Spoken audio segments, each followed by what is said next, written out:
Greetings, troubled A Return to Haven listeners. This is your host with the most, though I hate to boast, Rich French. And what you are accessing now is a small segment from our companion series, Troubled with Extra Syrup, which you can listen to on our second tier level on Patreon. Enjoy.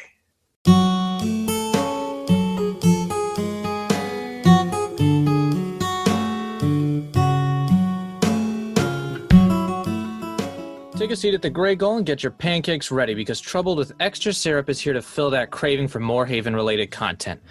There's just so much to talk about, and we wanted to make sure that we cover material that may be outside the episode. So we'll be covering anything that might pertain to Haven, Stephen King, Sci-Fi Channel, maybe do a travel blog up to Maine, whatever. That's the Extra Syrup. I'm your first host, Alex French.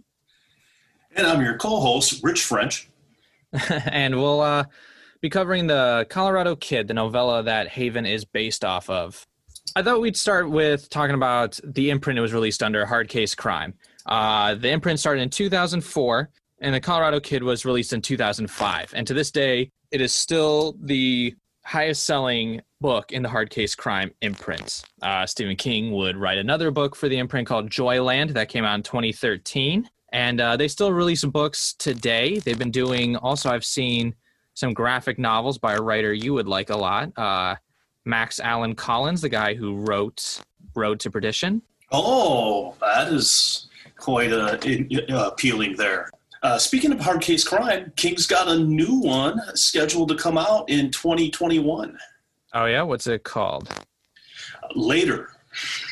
That's what it's like called. Later it'll be titled, or Later? That's actually the title, Later. That's what they have as the title, is Later, because I'm looking at his bibliography, and it says 2021, title Later, Hard Case Crime is the publishing house. Do you think his next book will be called To Be Determined, or To Be Announced? You don't think it's called Later? I'm just saying, he has I'm guessing now he's got a new trilogy coming out called To Be Announced, then To Be Determined, and then his final one is To Be Concluded. It's a trilogy. There was a little story in my version of the book. I had got the newer illustrated paperback copy. I think I read it was one of only 2 Stephen King books to ever be only paperback, not hardback at all, or hardcover. I don't know what the second one is. It didn't say. In mine, it had a nice little intro by the founder of Hard Case Crime, Charles Arday. He talked a bit about it, how they kind of just wrote Stephen King a letter and to ask him, I think, just for like a intro or a forward for one of their books or like some of their series. But then King actually came back with like hey, I got a novella I actually want to release, which was more than they ever hoped for. I think it turned out pretty good for Hard Case Crime, considering, Colorado Kid's the best selling. And I don't know how Joyland did in sales, but I'd imagine it's pretty good just based off of the King name alone, Oh, most definitely. I mean, I'll admit this is the first of the Hard Case Crime novels I've read. I'm not, because the Mercedes case, that wasn't Hard Case Crime, was it? No, Mercedes trilogy's not. He's only got so far Colorado Kid and Joyland is only Hard Case Crime. Right. Do you like kind of what Hard Case Crime offers and is at least in theory and like trying to kind of bring back those dime store crime novels and like pulpy stories with like the pinup art? I think it's cool for some people, but I'll be honest with you, it's not even my generation. Yeah, we didn't grow up really reading like the hard crime novels and that sort of thing. And I'm not a big crime novel guy. I don't want to read about the next great heist or something. What about Forensic Files? You a big Forensic Files fan? Nope. But your grandma was. She liked that, and Joey's mom, and before she passed, and my mother. Yeah, your mom. All moms love Forensic Files because all moms think everybody outside of their family is trying to kill everyone else. Yeah. I mean, your mom used to get mad when you would leave the blinds open in your in-ground basement bedroom, because if the blinds are open, someone could see you climb down there and rape you. That's what she thought. Yeah. She read a lot of Stephen King. She read a lot of Hard Case Crime novels. Yeah, I think like there's like even though obviously it's not my generation, because obviously I'm after you, you're Gen X, I'm Gen Y, millennials. I think there is like a cool nostalgia for this type of thing. But yeah, I can't imagine, there's so many books in the world, and there's so many like books that are on my list of like, oh, I gotta fucking get to this, and I don't read enough as it is, that I can't imagine for me is not as avid of a reader as I should be. You know, I have to kind of pick and choose, like, okay, you know, I don't read a ton of books in a year, so I need to kind of make sure the ones I choose are like ones I have very high hopes for. So I think for people who read more, it might be desirable to kind of return to that old school model and nostalgia. Yes. Someone like your mom, I could see her liking something like this. Someone who tears through, you know, at least one, if not two books a week. I mean, if she's still doing it at that pace, I don't know. But for me, like later, if that's what it is truly called, I probably won't read it. I probably won't buy it because I don't want a mystery. I mean, if it weren't for Haven, I wouldn't have read The Colorado Kid, to be honest with you. That's just me. I mean, I have Elevation, a book he put out in 2018. I still haven't read it. Sleeping Beauty's the one he did with Owen, his son. I got it. I haven't read it because I've read some negative feedback that made me say, hey, why don't I push it down the line a little bit? But I'll definitely read it for sure because it's King. I read all of his stuff. I don't have The Institute. That was his book from 19. I've heard it's very good. I think they're already turning into a movie or TV show. I'll definitely get it. I just missed it. Feel bad that I missed it. I owe it to Steven to read all of his books. Are you reading something right now? I am not. I am not. I need to be. I was just chastising myself. I was looking at my, I think I'm going to read Elevation next. It's a pretty quick read. Then I'll be able to talk about that on, with our podcast as well. Yeah, I'm reading Gunslinger now. I had started. Book one goes pretty quickly. Well, yeah, I read the first 2.5 a long time ago. So first, what's really interesting actually, before we get into Colorado Kid with Gunslinger, I was talking to a friend recently who had read, or no, it was a couple years ago we talked about it. I read Gunslinger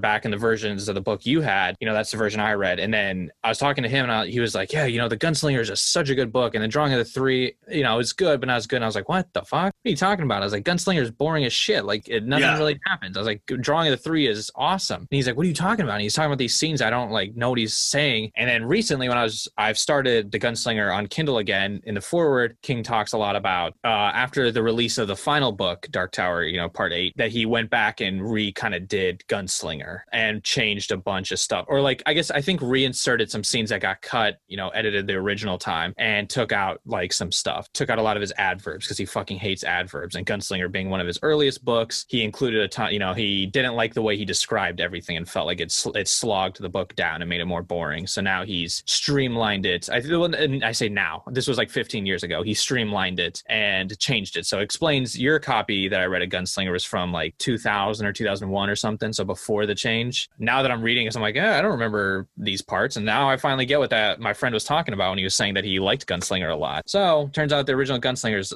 pretty different than, not pretty different, but semi-different than what we remember. Yeah, I didn't realize that. You know, to be honest, not a fan of doing that. That's the book series I fell in love with. But, you know, maybe it's a way to try to get me to reread it. But do a reread podcast, yeah. I guess it's tough because you have situations like George Lucas touching the original trilogy, which was all mistakes.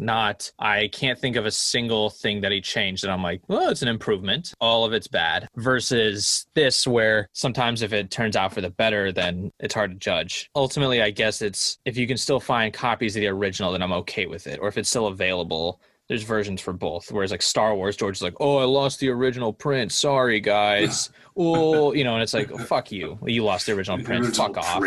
It's up there at Skywalker Ranch somewhere, probably in his bedroom. That you're telling me, you know, with all the resources at Disney, you couldn't like figure out a remastering system and like figure it out. Fuck off. You just don't want us to challenge, which it's also his creation as an artist. So once again, it gets into complicated territory, I think, with the relationship between creator and fans and commercializing art. So to kind of get into, let's just summarize the book real quick. So for those that haven't read it, kind of know what we're talking about. The book is just, or the novella is just based around a writer from the Boston Globe showing up to a place called Moose Licket Island in Maine, right? And he's investigating mysteries. He's putting a little list of mysteries. You know, the articles you've seen, top 10 mysteries in the Northeast, stuff like that. local mysteries from around New England. Yeah. And so he's interviewing two guys who work at a newspaper, Vince and Dave, not brothers like in the show. Brothers. Nope. But Vince, I think his name is Vince Teagues, and Dave Bowie. Bowie. So he's kind of talking to them about some mysteries, and they kind of, talk about ghost lights and all the other, shit everyone's heard 1,000 times, but they don't tell him about the big mystery of Maine, of Moose Licket Island, which is the case of the Colorado Kid. Instead, they tell their junior kind of assistant who's doing an internship up there, Steffi, about the mystery. And that's the framing of the novella, is it's them telling her the case. So everything we're seeing about the case is through the entire book is literally them telling her, not true flashbacks. Right. It's, I'd say it's a lot more Vince, but Dave plays, he takes over at parts in the story as well. Right. Because Vince was definitely, McGruff the crime dog in this one. He's not just checking girls out at the boutique as they change dresses. This time he's actually investigating some crimes. Right. And Vince is 90 years old and Dave is 65. So it's a little different, where in Haven, they're both about the same age. Yeah, if they were brothers, that would be quite the age gap. I would be very interested to figure out what happened with their parents. Oh, I was going to mention that your grandma was born at 40 years old. Her mom, she was born at 40? My mom wasn't born at 40. My grandma was 40 when my mom was born. Yeah. Which is pretty weird, but it's explained. She was married to someone else and got divorced, and he died. She was a widow, remarried, in her late 30s. Was the guy younger or like her age? He was like her age. Yeah. Okay. They just wanted their own kid. Yeah. Alex. What was his name? All comes full circle. Full circle. Should have named me David Bowie. I don't know what you were thinking. Thank God. Yeah. Oh my Lord. Let's continue before I have as your grammar would say, I have a conniption over David Bowie. Yeah. So they're just kind of explaining this mystery. It starts off with two teenagers who jog a lot. They're jogging through Moose Licket Island. They go to the beach and basically find this dead guy on the beach sitting against a trash can or wastebasket. They call the cops. The guy who finds the body will eventually become mayor of the town, right? Yep, he becomes mayor, but the couple don't stay together. Yeah, too bad. High school sweethearts. Doesn't always work out. So they call down Chief Warnos, one of our few crossover characters from the TV show. I guess maybe just conceptually a crossover. They call the doctor for the town and Vince, who's a more spry reporter and a ripe, what would he be? A ripe, like 70 years old or something like that. Right. But he's very spry for his age. So they kind of like look into the body, see what's going on. It's a dude in a suit, and they find what the cause of death is asphyxiation on a piece of steak. Right, and he doesn't have the suit jacket on. There's a bunch of other little mysterious things on him, like there's a Russian coin in his pocket. Nobody knows how that got there. He has a pack of cigarettes. Is there one missing? Is that all? One missing. That kind of becomes a focal point of the mystery because one of the guys that's just doing a small, in law enforcement, was he a detective or FBI or something? He was doing an internship with, and he was assigned to two kind of bumbling state detectives that weren't very thorough and didn't really care about the case at all. And he's the one who kind of opens the door for Vincent, gets him enough information where he can eventually start piecing things together. Well, because he looked in the evidence bag, even though he was instructed not to, and then he saw something that reminded him. Right, which is, let's just say it now. It's the cigarette stamp. So he finds on the bottom of the cigarette, there's a cigarette stamp, and each state has a very specific stamp or like quality of stamp. So in Maine, it's completely different from the stamp that they find on the cigarettes, which turns out to be from Colorado, hence the name, the Colorado Kid, which we both know, except for I'd never bought a pack of cigarettes in Colorado all the years we lived there. Yeah, I don't think I've ever bought a pack of cigarettes. I've bought cigarettes for like coworkers, but I, didn't really like inspect the case or anything. Just got it for them. I have no idea what the Colorado cigarette stamp looks like. So that's how they kind of figure out that he's from Colorado. So once again, this is all framed through Vince telling Steffi. So a lot of this information is kind of like a cat and mouse as he's revealing bits of information, and Steffi's asking, and they're kind of pressuring her to ask the right question to kind of train her to be a good reporter. Right, because their hope is for her, after she graduates, to come back and work at the newspaper. Right. She's hopefully she gets snake bit with the mystery of the Colorado kid and decides to stay. They figure out this information that he's James Cogan, right? James Cogan of Nederland, Colorado. Colorado.